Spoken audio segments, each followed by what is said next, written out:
All right, so let's talk about how I built passive income as a realtor. So I went from working on cars, doing auto body, to being in the hair industry, to then getting into real estate sales. That career has helped me progress forward, and I was able to then build passive income as a real estate agent. Now, most people don't want to work with real estate agents. There's all kinds of lawsuits.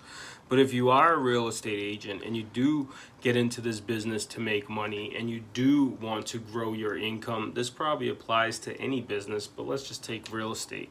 Working on commission is a grind. I would even go as far as to say working is a grind. So just make sure you make your money work for you. In real estate, when you're getting commissions, no 2 months are the same, no 2 years are the same. Some years are really high in income, some years might be lower in income. And you have to be calculated. You have to consider that when you're going in. But the key is when you get a lot of income, what you basically do at that point in time is take that money, save it, continue to live frugally, and then when you get enough of that money as a down payment, you go and you invest that money in real estate. You should know real estate, and that's a great avenue for you to bury your commissions to then grow. Now, we targeted properties with the money that we made. We targeted properties that needed TLC, needed to be improved, needed to have the rental incomes raised, needed to have some love and care and all these things. So we bought a building. We put down 20%. We took that money and we just kind of put it into this avenue of real estate. Then as the property was getting renovated, as we cleaned it up, as we've raised the rents, we've raised the value by over $350,000, increasing my net worth by over $350,000, and got the property to cash flow. Now, once the property cash flowed, we're in the green, meaning the investment is now giving me passive income and I don't have to work as hard anymore as being a realtor, and that's a beautiful thing. Now, this would apply probably to any career. If you're crushing it in your career and you're making a lot of money, let's say you're in the $100, $200, $300, $400,000 price range. If you then don't let's say you live below your means, you don't go up and go spend money and get the nicest cars and get the nicest houses. You're just kind of frugal. You go, hey, you know what I'm going to do while this career is building and I'm finally making all this money? I'm just going to take that money and I'm going to buy good, solid investment properties. Now, let's say you do that.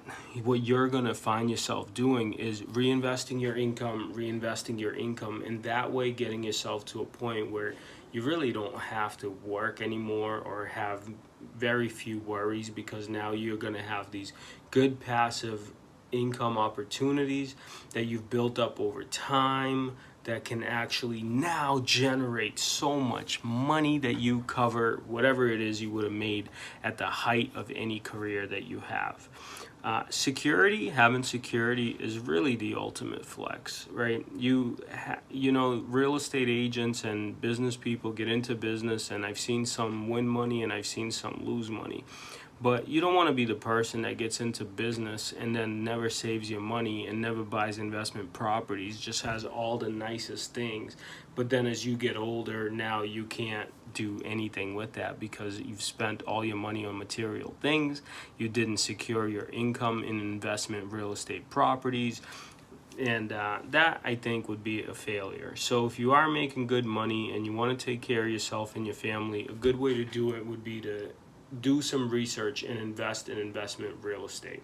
I've done it on multiple buildings. I've been able to force my net worth to go up with each building, and it's pretty amazing. And now we're to the point where some of these buildings are cash flowing good money, and if you continue to do that, you will find yourself on a good retirement. And obviously from there, just compress the time. If you could do it sooner, if you could get your money, get your properties earlier and get a lot of them, then you can get out and go do whatever it is, right? The purpose of buying real estate is for it to fund your perfect life, right? So you're buying enough investment properties to fund your perfect life.